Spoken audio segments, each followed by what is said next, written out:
Hello everyone, this is Ravichandra रूपी से CSC welcoming all on Samarth हाइसन जुडिशरी। देखिए, हेड्स ऑफ इनकम को कंटिन्यू करेंगे और एक बहुत इंपॉर्टेंट हेड है अपना कैपिटल गेन्स, इसके बारे में बात करेंगे और इसके केस लॉ की भी बात कर लेंगे आज इस टॉपिक में। कल मैं आपको पीजीबीपी के जो केसेज हैं वो बता दूंगा, उसके बाद आपका टैक्सेशन लॉ जो है वो ऑलमोस्ट खत्म हो जाएगा। मेरे तरफ से इतना ही वीडियो आप सबको अवेलेबल होगा, कल के बाद आपका टैक्सेशन लॉ ऑलमोस्ट खत्म हो जाएगा। ठीक है, तो आपको ध्यान से समझना है कैपिटल गेन्स के कॉन्सेप्ट को और इसके सारे प्रोविजंस को। चलिए स्टार्ट करते हैं। देखिए, अगर आप कॉन्सेप्ट ऑफ कैपिटल गेन्स की बात करोगे ना, तो सिंपल कहता है एनी प्रॉफिट और gain on capital asset is what the capital gains. किसी भी तरीके का प्रॉफिट या गेन आपके कैपिटल एसेट पे हो रहा है वो क्या हो जाएगा, कैपिटल गेन। इंपॉर्टेंट क्या है, कैपिटल एसेट। प्रॉफिट और गेन तो आप चलो समझ जाओगे, तो पर हमारे लिए इंपॉर्टेंट क्या है, कैपिटल एसेट को समझना, वही सबसे इंपॉर्टेंट है। इसका ट्रांसफर कैसे होता है वो इंपॉर्टेंट है, कंप्यूटेशन कैसे होता है वो इंपॉर्टेंट है। बाकी इसके अंदर के अगर पूरी कंप्यूटेशन डिटेल्स को समझोगे तो इनकम टैक्स स्पेशली जो लोग होते हैं ना, उनको वो चीज़ ज़्यादा इंपॉर्टेंट है। आपके सेमेस्टर के हिसाब से सारी चीज़ अच्छा इंपॉर्टेंट नहीं है। केस लॉ में जो चीज़ इंपॉर्टेंट है वो मैं आपको यहाँ पे बता दूंगा और वही चीज़ आपको लिखनी भी है पेपर में। ठीक है, एक चीज़ आपको याद रखना है कि कैपिटल गेन्स के ऊपर जो टैक्स लगता है बेसिकली क्या होता है, एक्रूअल बेसिस पे, एक्रूअल अकाउंटिंग पे काम करता है। कहने का मतलब it is something that is not needed कि वो आपके अकाउंट में ट्रांसफर हो ही जाना चाहिए वो पैसा। मॉनेटरी की बात कर रहा हूं। वंस यू सेल और transfer the property, it means it is assume that you will get what, capital gains, और उसके ऊपर टैक्स देना पड़ेगा। इसको बोलते हैं एक्रूअल अकाउंटिंग सिस्टम। जैसे देख लो, when transactions are recorded in the books of the accounts as they occur even if the payment for that particular goods, product or service has not been received or made, it is known as the accrual based accounting। ये चीज याद रखना है। It is something that is not needed कि वो कब आपके पैसा रिसीव हुआ, किस उसमें हुआ, नहीं। किसी भी प्रीवियस ईयर में इफ यू सेल और you get any kind of capital gain that is visible और नॉन विजिबल, उस प्रीवियस ईयर में, उस अगले अकाउंटिंग में आपको उस प्रीवियस ईयर का पैसा देना पड़ेगा, कैपिटल गेन्स टैक्स देना पड़ेगा। चाहे वो पैसा आपको उस साल रिसीव हो, अगले साल रिसीव हो, कभी भी रिसीव हो, कैपिटल गेन विजिबल और नॉन विजिबल तरीके से काम करता है। इसको बोलते हैं एक्रूअल अकाउंटिंग सिस्टम। ये पता होना चाहिए आपको। ठीक है, चलिए स्टार्ट करते हैं, कैपिटल एसेट को समझते हैं। सेक्शन 214 में कहता है आईटी एक्ट के कि कैपिटल एसेट मतलब कोई भी ऐसा प्रॉपर्टी जो आप एसएससी के द्वारा हेल्ड किया जाता है, चाहे वो आपके बिजनेस के साथ कनेक्टेड हो चाहे नहीं कनेक्टेड हो। Any kind of property, any kind of security जो एफआईआई के द्वारा क्या किया जाता है, होल्ड किया जाता है। पर क्या क्या नहीं आता है, तो कहता है कोई भी स्टॉक इन ट्रेड, मैंने बता रखा है आपको क्या होता है, या फिर कोई भी ऐसा raw material consumable, raw material से कंज्यूमेबल स्टोर्स जो बेसिकली आपके बिजनेस या प्रोफेशन के लिए यूज किया हुआ है, उसको काम नहीं करेंगे, उसको हम क्या बोलेंगे, इसमें नहीं आता, कैपिटल गेन्स के कैपिटल एसेट में नहीं आता। किसी भी तरीके का पर्सनल इफेक्ट, मतलब लाइक दैट इज टू से मूवेबल प्रॉपर्टी, चाहे वो बियरिंग अपैरल की बात करें, फर्नीचर की बात करें, held for personal use by the assessee or any member of his family dependent on him, उसको हम क्या बोलेंगे, कैपिटल एसेट नहीं बोलेंगे। पर किसको बोलेंगे इसी के अंदर capital asset, but excludes jewellery, archaeological collection, painting, drawings, sculpture और एनी वर्क ऑफ आर्ट, इसको बोलेंगे क्या, एक तरीके का कैपिटल एसेट है।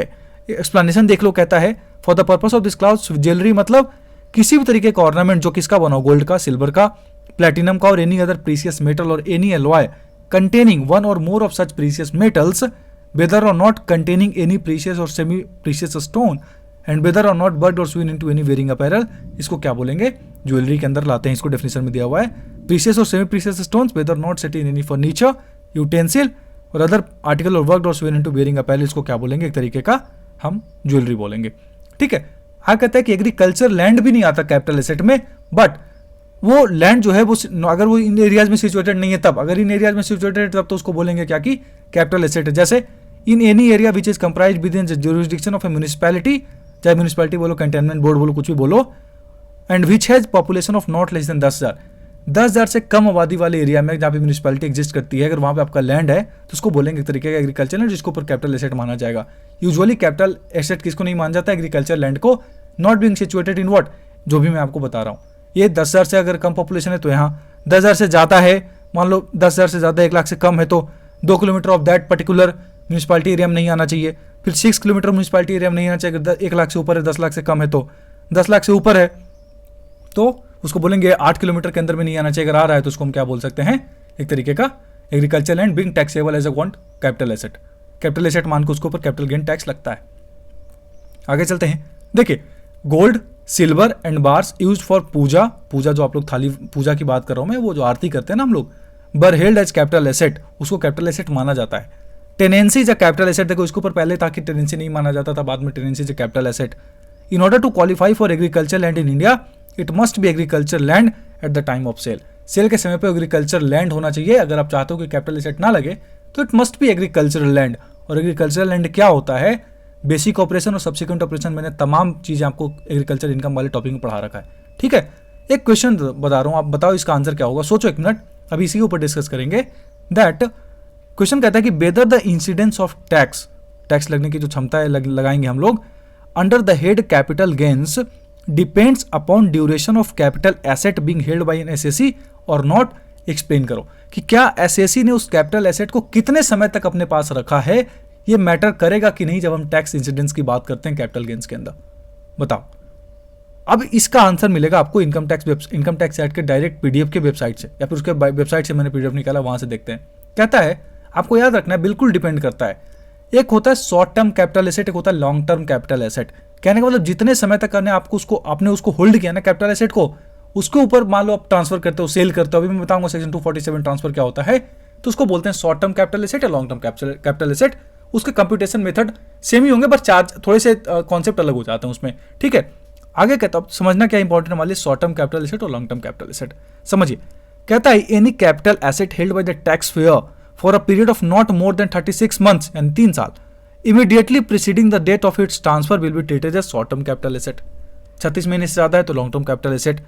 कहता है however in respect of section 2, अगर आप देखोगे ना तो आपको बहुत सारी चीजें अच्छे से बता रखा है, short term capital asset, long term capital assets, बहुत सारे सेक्शंस होते हैं ना, उसमें बहुत सारी चीजें बता रखा होता है। सेक्शन 248 देखो आप उसमें खोल के, उसमें सारी चीजें बता रखा है, short term capital asset, long term capital asset. कहता है however in respect of certain assets like shares, equity और प्रेफरेंसेस की हम बात करें, which are listed in a recognised stock exchange in India, recognised stock exchanges in India, अगर उसके ऊपर कोई आपका जो एसेट है जैसे शेयर वगैरह लिस्टेड है, listing of share is not, जरूरी नहीं कि वो लिस्टिंग होना ही चाहिए, मैंडेटरी नहीं वहां पे लिस्टिंग ऑफ शेयर्स, पर अगर कोई एसेट जैसे share which are listed in a recognised stock exchange in India, listing of shares is not mandatory if transfer of such shares took place on or before 10 July 2014, units of equity oriented mutual funds, listed securities like debenture and government securities, units of UTI and zero coupon bonds, the period of holding to be considered is 12 months instead of 36 months। Simply कहता है कि अगर कोई stock exchanges की हम बात करें तो वहां पे 12 महीने की आपकी जो शेयर वगैरह की कैपेसिटी, वो होल्डिंग कैपेसिटी मानी जाती है। अगर 12 महीने से ज्यादा कर रखा है तो उसको बोलते हैं long term capital asset. Natural elements पे अगर नॉर्मली बोले कैपिटल एसेट पे तो 36 मंथ्स का आपको शॉर्ट टर्म कैपिटल एसेट और लॉन्ग टर्म कैपिटल एसेट का टर्म है। आगे कहता है period of holding to be considered as 24 months instead of 36 months in case of unlisted share of a recognized company on or an immovable property being land or building or both। अगर इसमें आता है आपका criteria तो 24 महीने जो है वो माना जाता है आपकी होल्डिंग कैपेसिटी, 12 महीने नहीं ना 36 महीने, 24 मंथ्स। अगर आपका जो लिस्टेड शेयर अनलिस्टेड शेयर है किसी भी कंपनी का, या फिर कोई इमूवेबल प्रॉपर्टी बीइंग लैंड और बिल्डिंग और बोथ, उसको क्या बोलेंगे हम लोग, 24 मंथ्स उसका टाइम पीरियड होता है।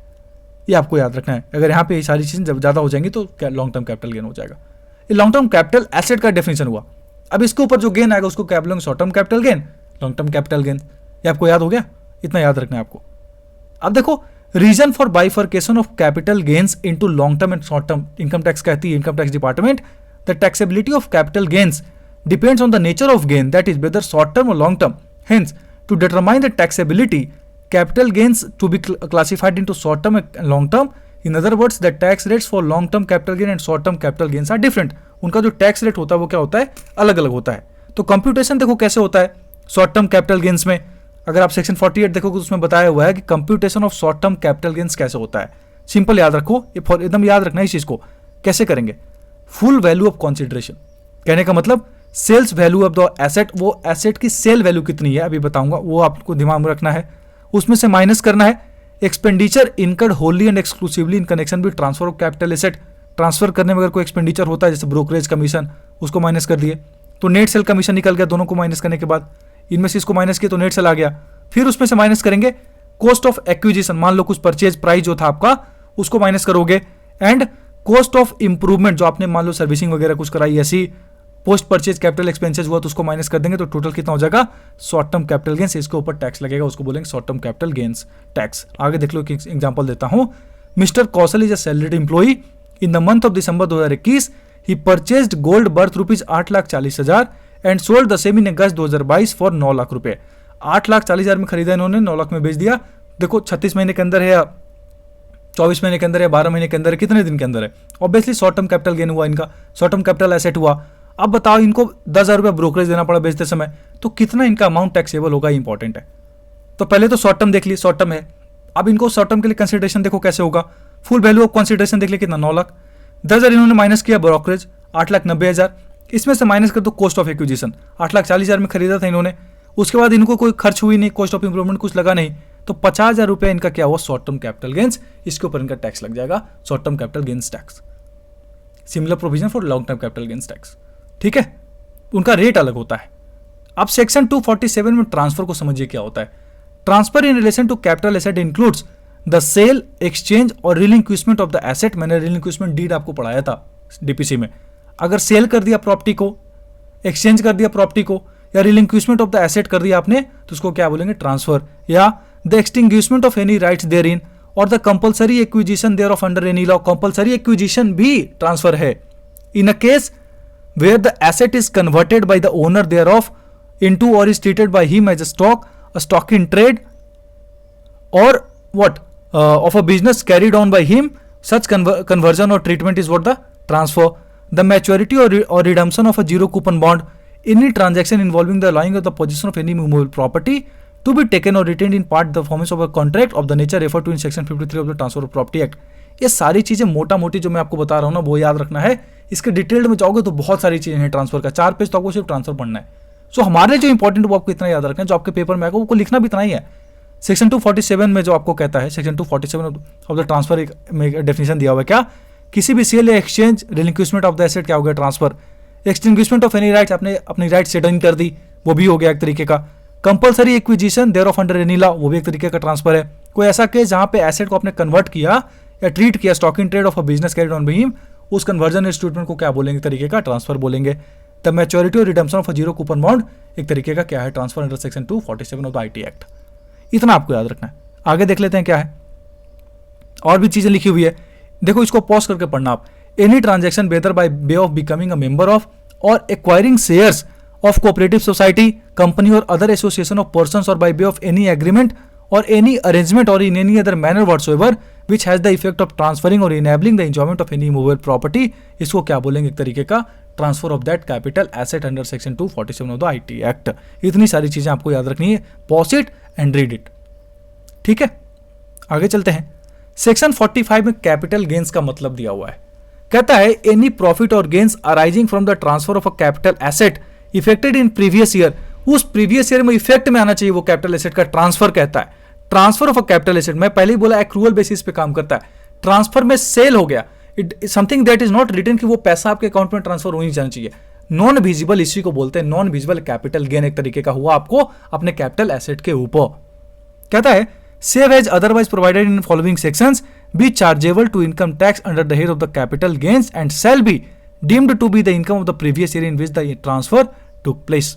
कहता है notwithstanding anything contained in subsection 1 where any person receives at any time during any previous year any money or other assets under an insurance from an insurer on account of damage to or destruction of any capital asset what as a result of किसका, flood आ गया, typhoon, hurricanes, cyclone, earthquake, या किस तरीके का nature of convulsion of nature हो गया, या फिर रायट और सिविल डिस्टर्बेंस, या एक्सीडेंटल फायर और explosion, action by any enemy और action taken in combating any enemy, इन सब से भी अगर आपको इंश्योरेंस से पैसा आ रहा है, it will be what the capital gains. मतलब ये सारी चीजें अगर आपको इंपैक्ट हो रही है आपकी किसी प्रॉपर्टी को, मान लो कैपिटल एसेट को, और उसमें जो आपको इंश्योरेंस से पैसे मिल रहे हैं, वो क्या हो जाएगा, कैपिटल गेन हो जाएगा आपका।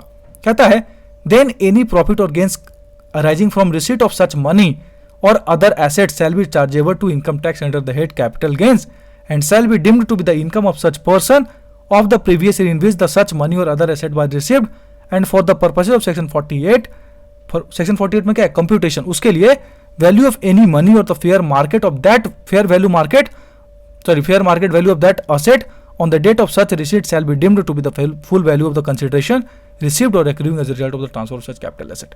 समझ गए, उसका उस दिन का फुल कैपिटल एसेट जो है ना बेसिकली, वो फिर उसका जो फुल मार्केट वैल्यू है वो कंसिडर किया जाएगा, उसको बोले तरीके का क्या हुआ आपका कैपिटल गेन्स हुआ उसके ऊपर। ये आपको चीजें याद रखनी है। ये सेक्शन 45 का सबसे इंपॉर्टेंट क्लाउज यही है जो आपको पता होना चाहिए। आगे explanation for the purpose of this subsection the expression insurance shall have the same meaning जो आपको इंश्योरेंस एक्ट में दिया हुआ है।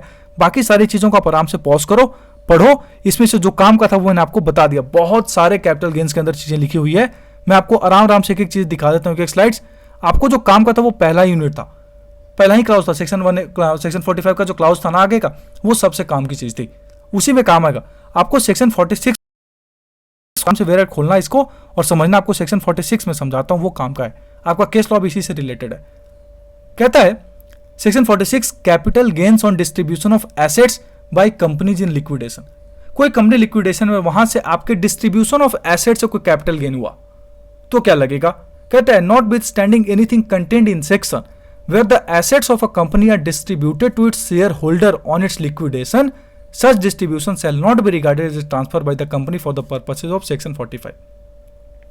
मतलब कंपनी ने उस प्रॉपर्टी को ट्रांसफर नहीं किया, ऐसा माना जाएगा सेक्शन 45 क्लाउज, मतलब सेक्शन 46 क्लाउज 1 में। अगर कोई कंपनी लिक्विडेशन में है और एसेट ऑफ द कंपनी को डिस्ट्रीब्यूट किया गया है उसके शेयर होल्डर्स में, तो कंपनी ने कुछ ट्रांसफर नहीं किया, तो कंपनी को कैपिटल गेन नहीं हुआ, कंपनी ने ट्रांसफर नहीं किया।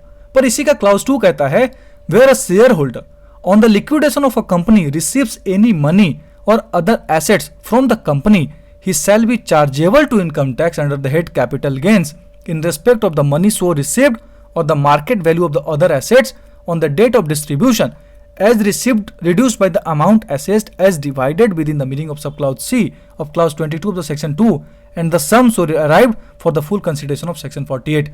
पर आपको टैक्स लगेगा क्योंकि आपको कैपिटल गेन हुआ because of that transfer, company को नहीं हुआ। Company is not doing any kind of transfer, but आपको उस ट्रांसफर का क्या होगा, कैपिटल गेन्स लगेगा, कैपिटल गेन्स टैक्स लगेगा अकॉर्डिंग टू सेक्शन 46 क्लाउज 2 कहता है जब भी शेयर होल्डर को कंपनी के लिक्विडेशन पे कोई मनी रिसीव होता है या कोई भी ऐसा एसेट, तो उस एसेट की मार्केट वैल्यू उस पर्टिकुलर डेट ऑफ डिस्ट्रीब्यूशन के दिन देखी जाएगी सेक्शन 48 के अंदर कंप्यूट करने के लिए। आपको इसी का एक केस लॉ बता देता हूं यहीं पे, फिर सेक्शन 47 का थोड़ा सा बात कर लेंगे। इसमें देखो एन भगवती अमल वर्सेस सीआईटी का केस क्या था। यहाँ पे कंपनी लिक्विडेशन हुई, इनकी अपनी पर्सनली कंपनी थी जिसमें काफी सारे लोग शेयर होल्डर्स थे, ये और इनकी बहन, इनके भाई वगैरह। अब उसमें से कुछ एग्रीकल्चरल लैंड जो है एज अ शेयर होल्डर इनको क्या हुआ, ट्रांसफर किया गया था कंपनी के द्वारा, लिक्विडेशन में थी कंपनी। अब इनको एग्रीकल्चर लैंड मिला, अब इन्होंने इसको ऊपर कैपिटल गेन्स टैक्स नहीं दिया।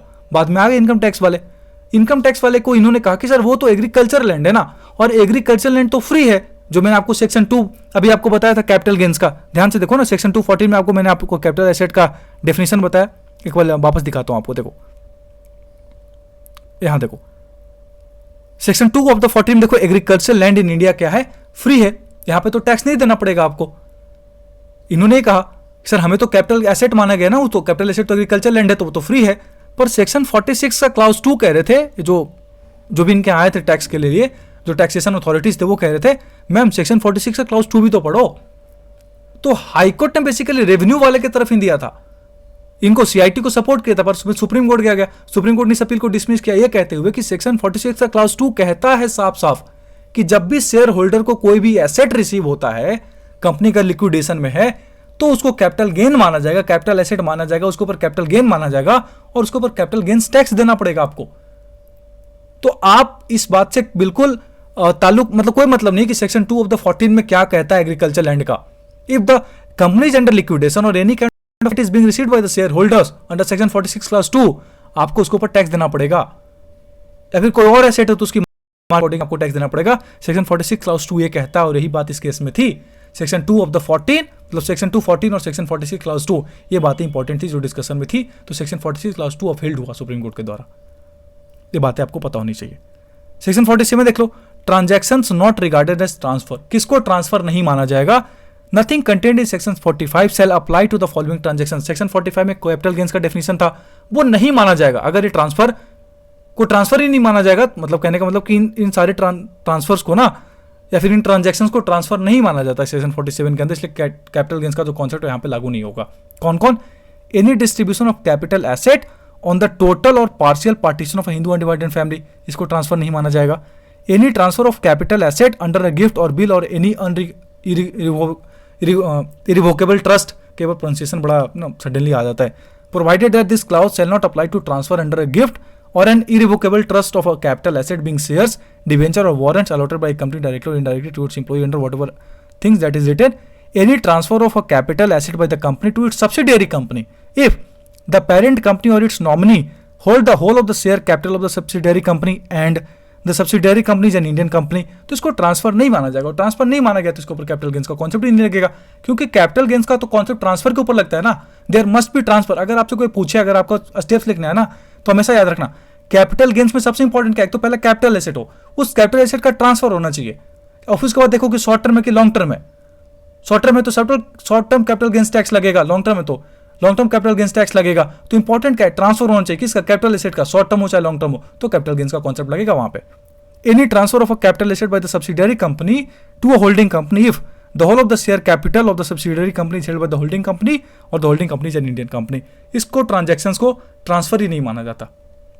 जब ट्रांसफर ही नहीं माना जाएगा तो हम इनके ऊपर कैपिटल गेंस का कॉन्सेप्ट नहीं लगा सकते। ये सारी बातें कैपिटल गेंस का एक ओवरव्यू था जो मैंने आपको दिया इन शॉर्ट। आपको इतनी सारी चीजें याद रखनी, इससे ज्यादा आपको पढ़ने की जरूरत नहीं है। अगर जरूरत है तो सेक्शन 45 के कुछ क्लाउजेज आप पढ़ लीजिएगा वापस खोल के, सब सेक्शंस आपको समझ में आ जाएगा डायरेक्ट से। Thanks for watching, keep loving me. कल आपको पीजीबीपी का केसेस में जरूर बता दूंगा। Thank you.